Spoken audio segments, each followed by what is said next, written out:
Avant de plonger dans cette histoire incroyable, pensez à vous abonner à la chaîne et à activer la cloche. Ici, chaque récit a quelque chose à dire, et vous ne voudrez pas en manquer un seul.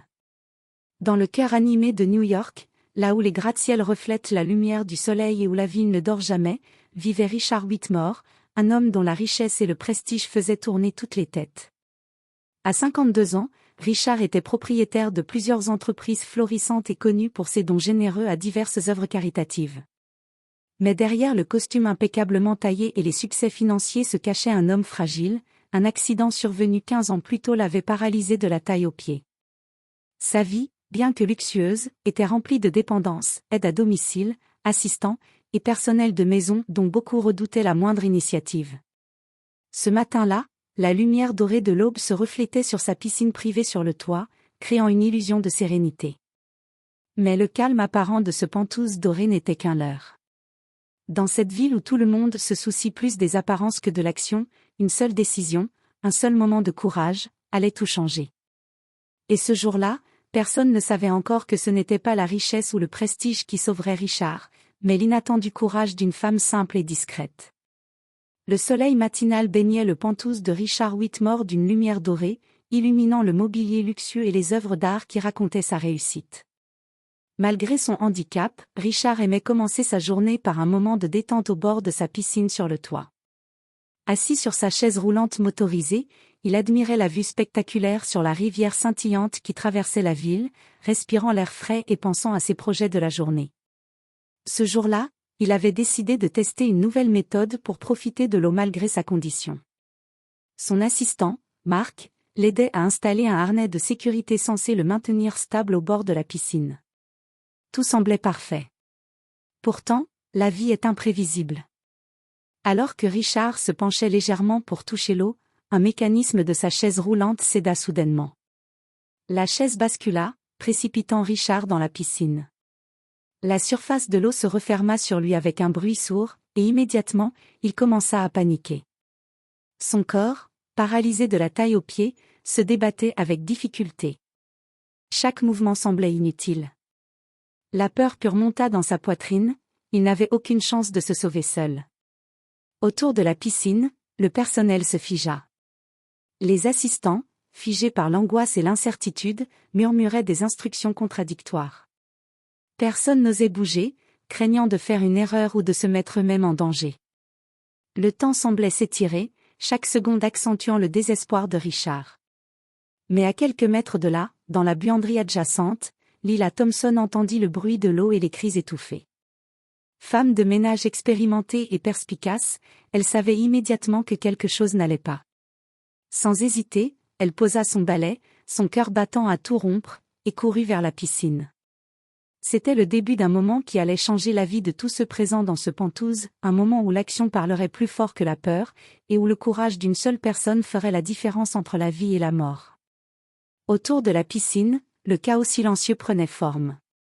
Les assistants de Richard étaient là, immobiles, regardant leur employeur se débattre dans l'eau avec une terreur muette. Mark, son assistant personnel, tremblait, incapable de prendre une décision. Je ne sais pas quoi faire. Balbutia-t-il, les mains crispées sur le rebord de la chaise roulante abandonnée. Les autres employés murmuraient entre eux, chacun cherchant à se dédouaner de la responsabilité. Certains tentaient d'appeler les secours, mais hésitaient à quitter leur position par peur de mal agir. La peur de l'échec et la rigidité des rôles avaient paralysé toute initiative. Pendant ce temps, Richard commençait à ressentir l'épuisement. Son corps trempé et paralysé s'affaiblissait rapidement, et chaque seconde passée dans l'eau était une lutte pour respirer. Sa voix s'élevait, mais ses cris se perdaient dans le luxe silencieux du Penthouse. Alors que la panique s'installait, une présence différente se fit sentir. Lila Thompson, la femme de ménage, apparut sur le seuil de la buanderie. Âgée d'une 50aine d'années, elle n'avait jamais occupé de poste prestigieux, mais son expérience et sa détermination la rendaient redoutablement efficace dans les situations critiques. Lila avait vu assez de situations urgentes dans sa vie pour savoir qu'attendre pouvait coûter cher. Sans réfléchir aux conséquences ou à sa sécurité, elle saisit une corde de sécurité prévue pour les jeux aquatiques installés près de la piscine. Ses yeux fixés sur Richard, elle fit un pas après l'autre vers l'eau. La peur dans les yeux des assistants contrastait avec la détermination de Lila. « Je vais le sortir de là », murmura-t-elle pour elle-même, tandis que les autres restaient figés, impuissants. Ce fut le moment où le courage simple et pratique commença à briser la paralysie collective. Lila, humble mais résolue, allait montrer que face au danger, l'action valait plus que la peur, et qu'une seule personne pouvait changer le cours d'un drame imminent. Lila s'avança jusqu'au bord de la piscine, les mains tremblantes mais déterminées. Le spectacle qui s'offrait à elle était terrifiant. Richard, paralysé de la taille aux pieds, luttait pour garder la tête hors de l'eau. Chaque mouvement était un effort monumental, et l'angoisse de l'homme transparaissait dans ses yeux grands ouverts. Sans perdre un instant, Lila saisit la corde de sécurité et la lança vers Richard. Ses bras étaient tendus, ses muscles contractés, mais elle ne recula pas devant la difficulté. « Tiens-toi à ça !» cria-t-elle, sa voix ferme traversant le tumulte silencieux du Penthouse. Richard agrippa la corde avec un mélange de soulagement et de panique. Alors que les autres employés restaient paralysés, Lila fit un pas courageux dans l'eau. La fraîcheur choquante l'enveloppa, mais elle continua à avancer, chaque mouvement calculé pour ne pas perdre l'équilibre. Son expérience et sa force intérieure prenaient le dessus sur la peur naturelle qui aurait paralysé n'importe qui d'autre. Richard commença à se calmer légèrement en sentant le soutien de la corde et de Lila. « Vous allez me sortir d'ici ?» demanda-t-il d'une voix haletante, presque incrédule. Lila hocha la tête sans un mot, concentrée sur sa tâche. Elle savait que chaque seconde comptait. Avec une précision étonnante, elle guida Richard vers le bord de la piscine.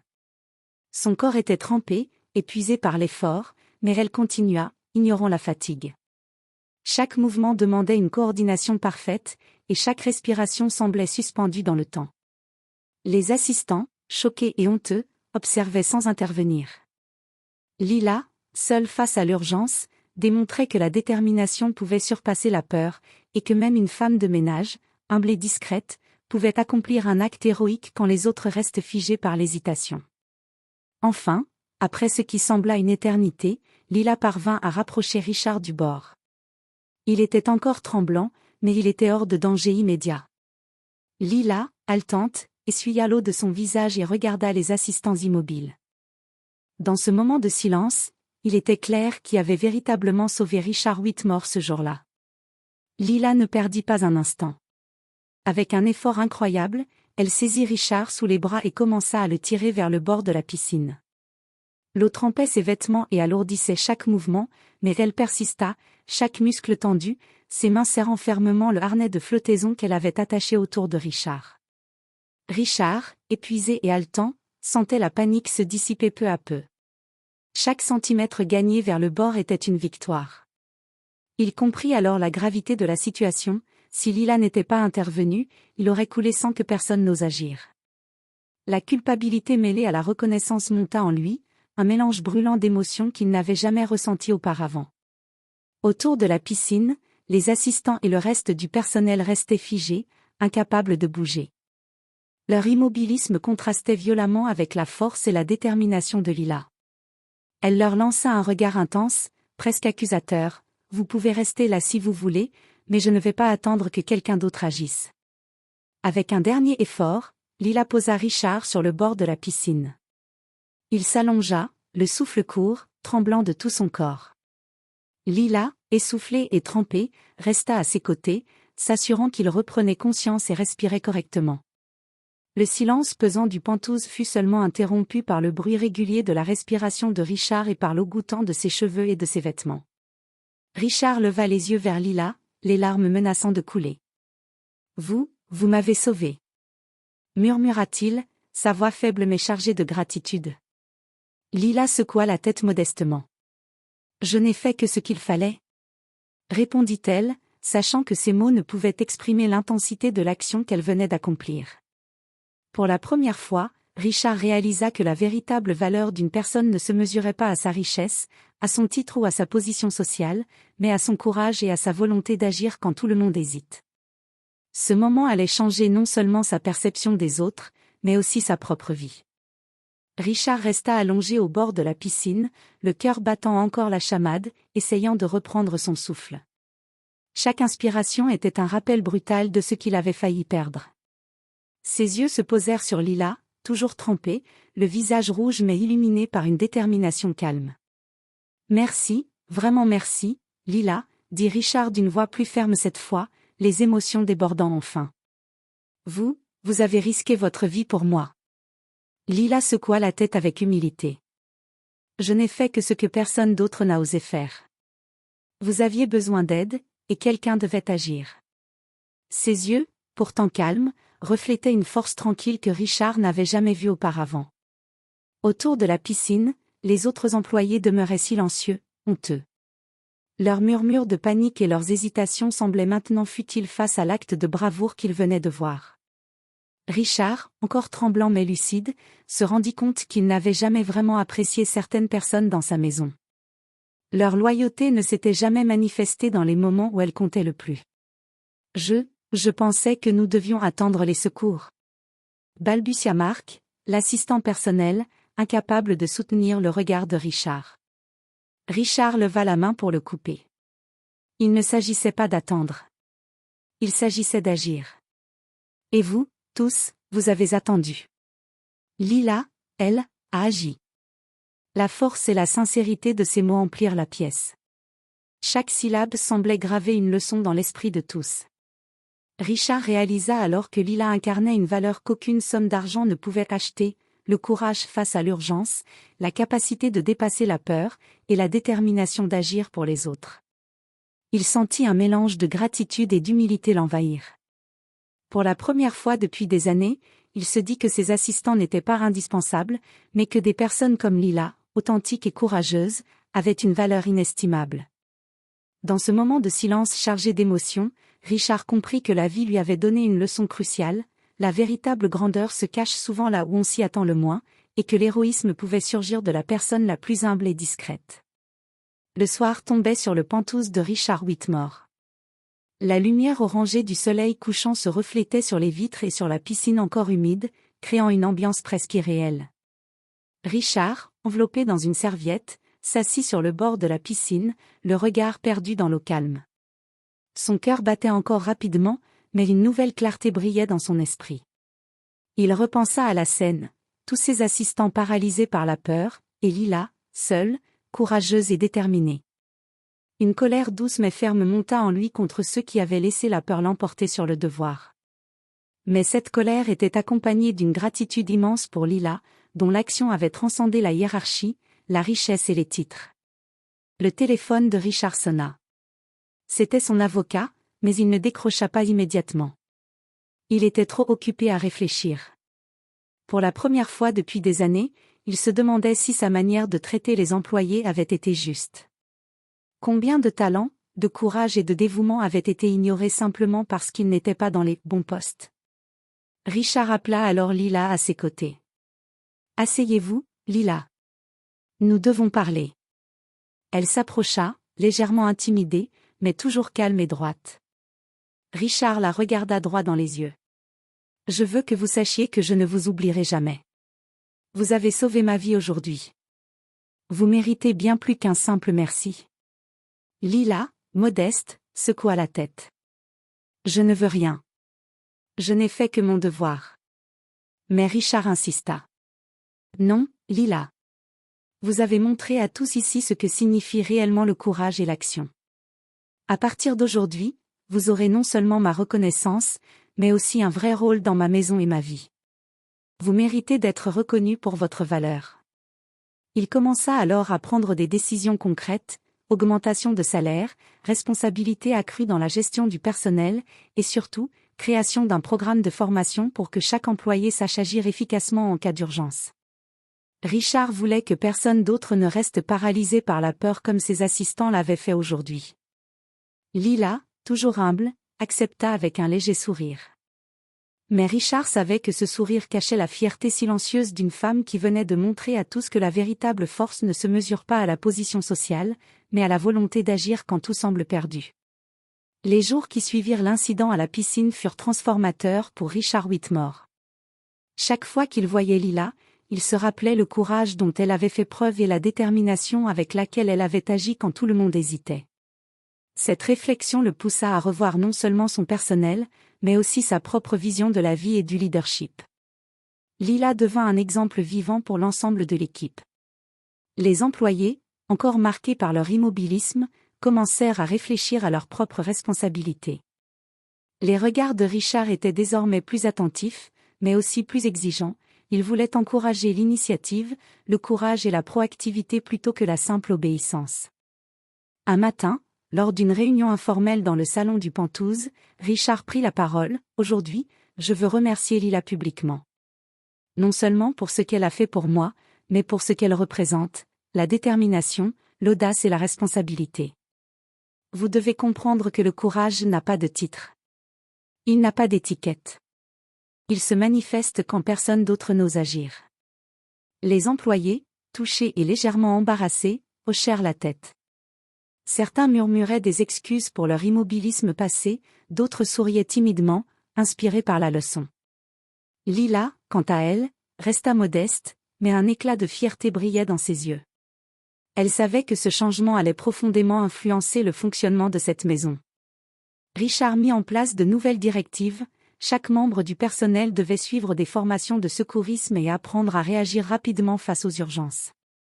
Il voulait que personne ne reste paralysé par la peur comme ses assistants l'avaient été. Lila superviserait le programme, non pas en tant que patronne, mais comme mentor et exemple vivant de courage et de responsabilité. Au fil des semaines, Richard sentit un changement subtil mais puissant dans son entourage. Les employés prenaient désormais des initiatives, intervenaient avec discernement et affichaient une confiance nouvelle. Tout cela grâce à l'exemple silencieux mais éclatant de Lila. Richard, assis dans son fauteuil, réfléchissait souvent à cette journée qui aurait pu lui coûter la vie.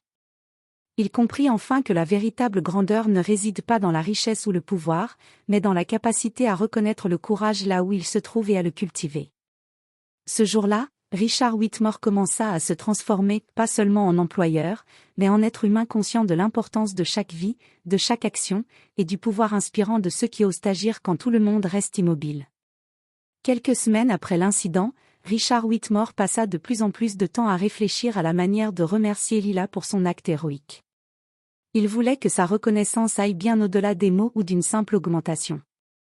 Elle avait risqué sa vie pour lui, et cela méritait un geste durable, capable de souligner l'importance du courage et de l'humanité. Un matin, Richard convoqua Lila dans son bureau. La pièce, habituellement silencieuse et ordonnée, semblait vibrer d'une énergie nouvelle. Richard s'assit face à elle et, avec une sincérité rare, dit : « Lila, vous avez sauvé ma vie. Mais plus encore, vous avez montré à tous ici ce que signifie vraiment le courage. Je veux que votre acte inspire d'autres personnes, au-delà de ces murs. » Lila, surprise, regarda Richard sans comprendre immédiatement.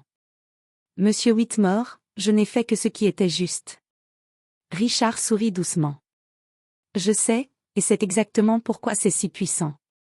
Ce que vous avez fait dépasse l'ordinaire, et je veux que le monde le sache. » Quelques jours plus tard, Richard annonça la création d'un programme spécial, le Prix du Courage, destiné à former et honorer le personnel domestique et les employés d'entreprises capables d'agir avec bravoure et détermination dans des situations critiques.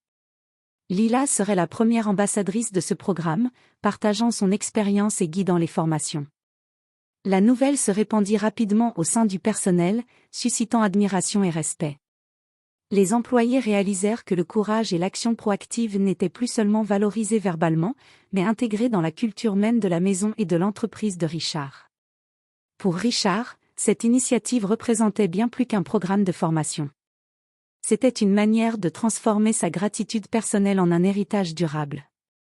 Il voulait que chaque vie, même celle d'une personne humble et discrète comme Lila, soit reconnue pour son potentiel à changer les choses, parfois de manière décisive. Lila, émue mais fidèle à sa modestie, continua son travail avec la même humilité. Mais elle savait que son acte avait ouvert une porte non seulement pour elle, mais pour tous ceux qui avaient peur d'agir. Et Richard, chaque fois qu'il la voyait, ressentait un mélange de gratitude et d'admiration, conscient que sa vie avait été sauvée non par l'argent ou le pouvoir, mais par la bravoure d'une femme qui avait osé faire ce que personne d'autre n'avait osé faire. Quelques mois après l'incident à la piscine, Richard Whitmore commença à voir les fruits du changement initié par Lila. La maison n'était plus seulement un lieu de service et d'obéissance, elle était devenue un espace où la responsabilité, le courage et l'initiative étaient valorisés. Les employés n'avaient plus peur de prendre des décisions quand la situation l'exigeait, et chacun commençait à comprendre l'importance de l'action face à l'urgence. Richard décida d'étendre cette philosophie à ses entreprises. Dans chaque bureau, chaque filiale, il organisa des formations et des ateliers où Lila, humble et inspirante, racontait son expérience. Elle devint une véritable mentor, non pas pour imposer son autorité, mais pour montrer par l'exemple ce que signifie agir avec détermination. Un matin, lors d'une réunion de direction, Richard prit la parole devant ses cadres supérieurs. « J'ai longtemps cru que la richesse et le pouvoir faisaient l'homme. Aujourd'hui, je sais que ce n'est pas le cas. Le véritable leadership vient de la capacité à agir, même quand tout semble perdu, même quand personne d'autre n'ose le faire. Lila nous a appris cela. » Les cadres, émus et inspirés, comprirent la portée de ces mots. Ce n'était pas une simple leçon de gratitude, mais un véritable changement de culture d'entreprise. Les valeurs d'initiative, de courage et de solidarité allaient désormais guider chaque décision. Lila, discrète mais fière, observait le changement autour d'elle. Elle avait commencé par sauver un homme dans une piscine, mais maintenant, elle influençait des centaines de personnes, montrant que le courage et la détermination peuvent créer un effet domino qui dépasse l'individu. Richard, quant à lui, sentit sa perception de la vie se transformer profondément. Il avait appris que la véritable valeur des gens ne se mesure pas à leur statut ou à leur richesse, mais à leur humanité, à leur capacité à agir face à l'adversité, et à leur volonté de protéger et d'aider les autres sans attendre de reconnaissance. Ainsi, l'héroïsme de Lila ne resta pas confiné aux pantous de Richard. Il devint une force inspirante, un héritage vivant qui changerait à jamais la manière dont Richard et son entourage considéraient le courage, la loyauté et l'action. Un an après l'incident à la piscine, le pantous de Richard Whitmore respirait une atmosphère différente. Les employés étaient plus confiants, plus attentifs et plus humains. Le courage et l'initiative, incarnés par Lila, avaient transformé non seulement la maison, mais aussi la perception que chacun avait de la valeur des autres. Richard, assis près de la fenêtre, regardait la ville s'illuminer au crépuscule. Il repensa à ce jour où sa vie avait failli basculer dans l'eau glaciale de la piscine, et à la femme qui, humble et discrète, l'avait sauvé quand personne d'autre n'osait agir. Il sourit, conscient que la vraie richesse ne se mesurait pas en dollars ou en titres, mais en actes de courage et en humanité. Ce soir-là, Richard annonça officiellement que Lila serait l'ambassadrice du prix du courage, un programme qu'il avait étendu pour honorer et former ceux qui agissent face aux urgences. Lila, fidèle à elle-même, resta modeste, elle ne cherchait ni gloire ni reconnaissance, seulement la satisfaction d'avoir fait ce qui était juste. Cependant, l'impact de son action allait bien au-delà de ce qu'elle imaginait.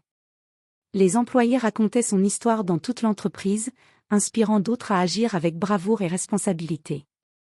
La vie de Richard avait été sauvée par un acte simple mais décisif, et ce même acte avait semé une graine de transformation dans le cœur de tous ceux qui avaient été témoins du courage de Lila. Pour Richard, Lila resterait toujours plus qu'une employée. Elle était devenue un symbole vivant de ce que signifie être humain, agir sans attendre de récompense, faire preuve de bravoure quand personne ne le fait, et montrer que même les personnes les plus modestes peuvent changer le cours d'une vie. Et tandis que la lumière de la ville scintillait au loin, Richard sut qu'un jour, dans le cœur de chaque personne qui avait été touchée par cette histoire, le courage humble et silencieux de Lila continuerait de briller, comme un phare intemporel, rappelant à tous que les héros ne portent pas toujours des capes, mais agissent quand il le faut.